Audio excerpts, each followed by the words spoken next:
Hey, everybody, this is S. Anthony Thomas, episode 517 of the S. Anthony Says podcast. I'm going to dive right into this because I'm a little under the weather and I want to get this recorded because I feel like crap. So let's get right to it.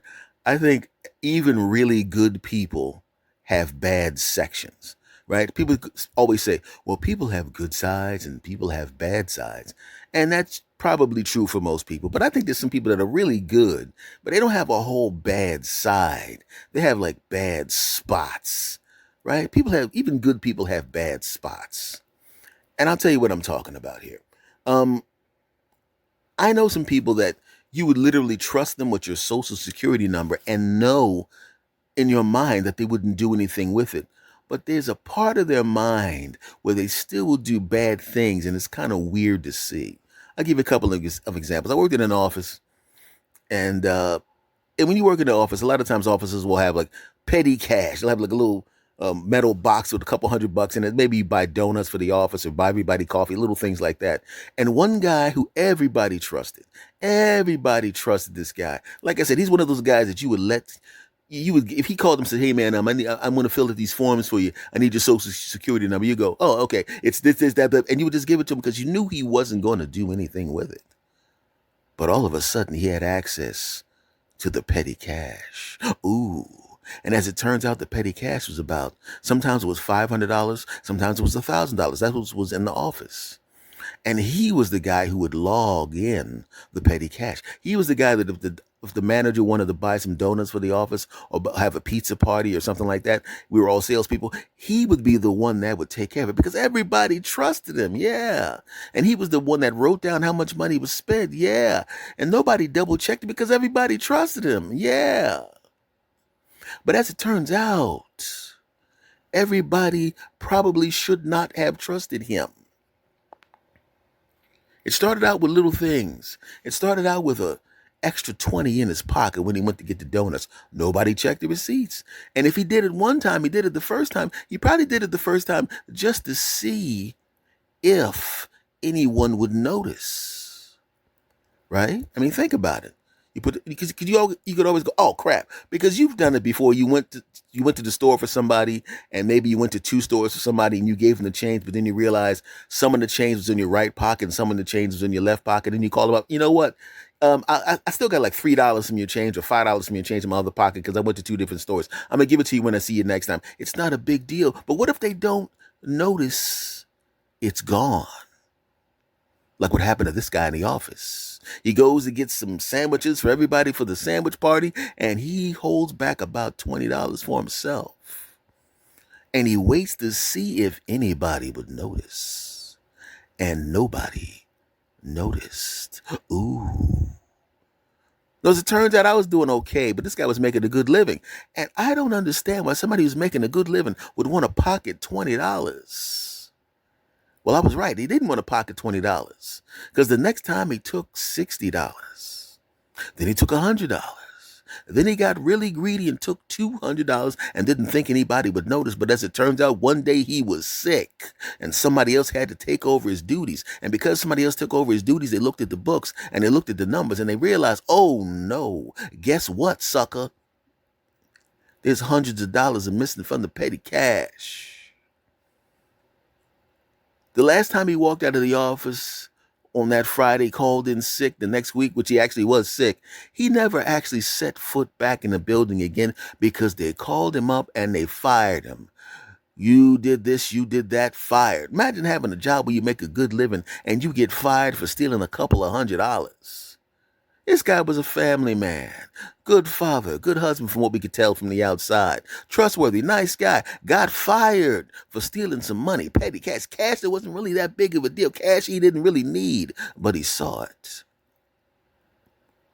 It's amazing. You can have a person with a good side, a big good side, but a bad spot. I worked at a car wash too. And on my side of the car wash, let's just say we weren't making lots of money. Okay. We were really efficient, but we were making a lot of money. The people who were making lots of money at the time were the people in the back detailing the $100,000 cars. We were out front washing Honda Accords with rags and stuff. And these fools are in the back in these really impressive white suits that cover the whole body, these special gloves, and they were doing it. They didn't get inside the car with Q-tips and make sure all the knobs were all right. Lift the car up, clean the inside of the car, open up the engine, clean the inside of the engine. The car would be sparkling when they left, and they were good at their job, so good that they were really busy. And they were making $20 an hour. Even back then, 1.5 million years ago when I was young, they were making some good bread, good money.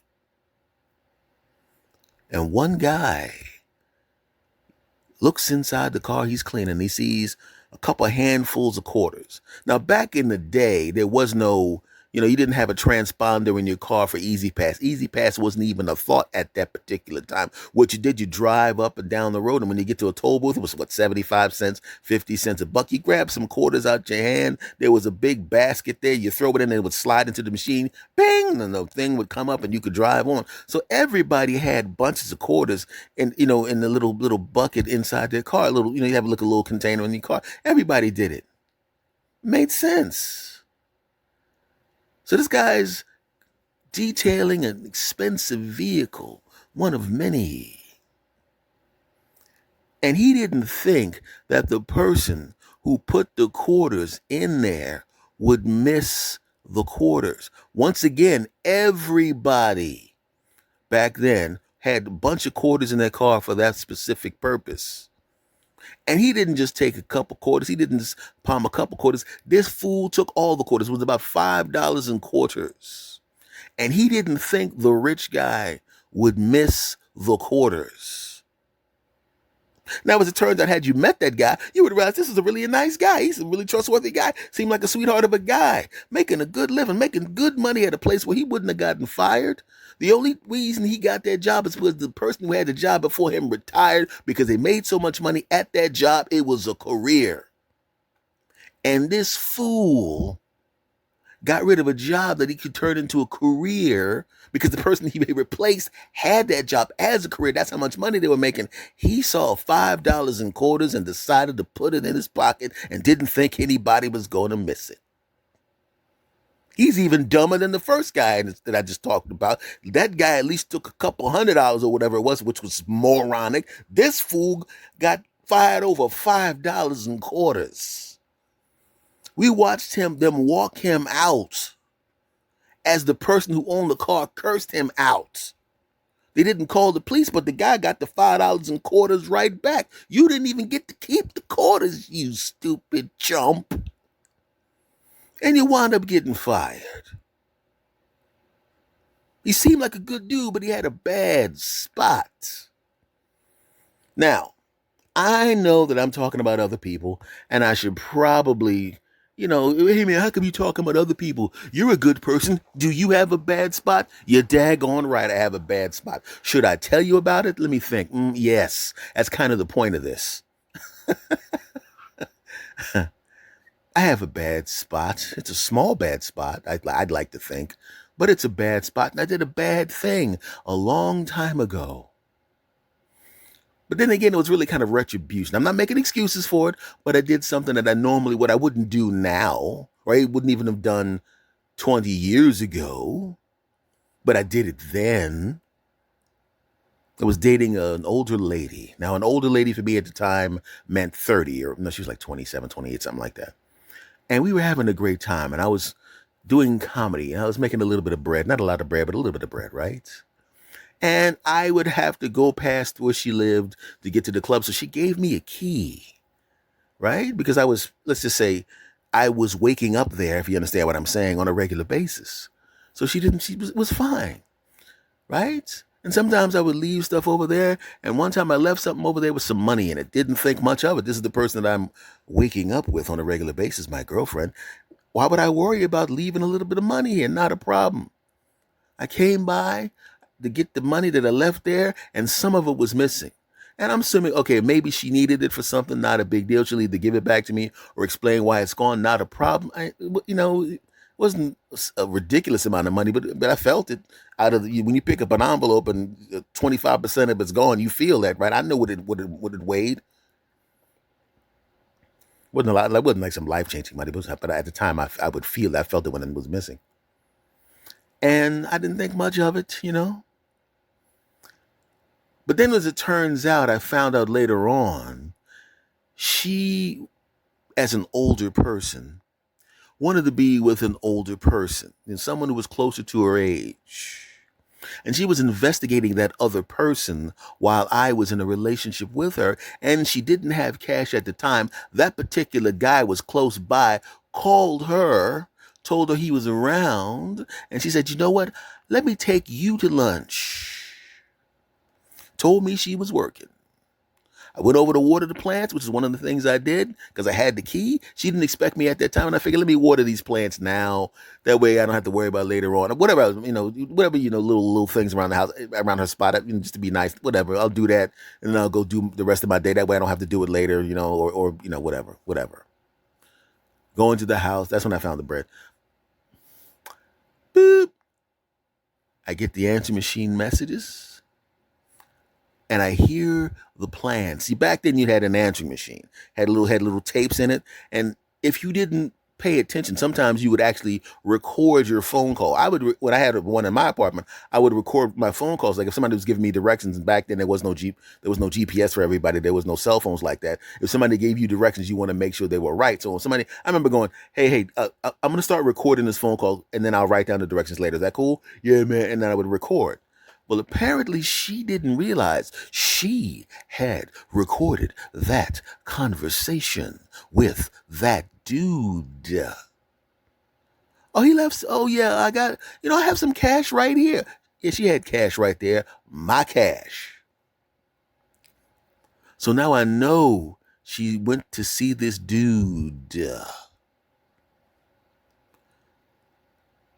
And then I'm all bummed out. I didn't break up with her, but it just kind of stayed away from her for a little bit. One of her close friends figured it out. One of her close friends who wanted to be with me. I didn't know it at the time. And she goes, you're off a little bit, man. I go, yeah, She goes, don't you? About what? And she goes, you know what I'm talking about. She's seeing that older guy meaning like 35. I was like, yeah, I suspected it. You didn't suspect it. I'm watching the way you're walking around. You knew she was doing that, but you didn't break up with her because she's beautiful. Is that what it is? And I was like, well, yeah, yeah. I'm just going to see what's going to happen. I don't want to talk about it right now. So I go back to her house on another day because I hadn't touched her since then. Because I was like, I don't know, kind of, you might have something.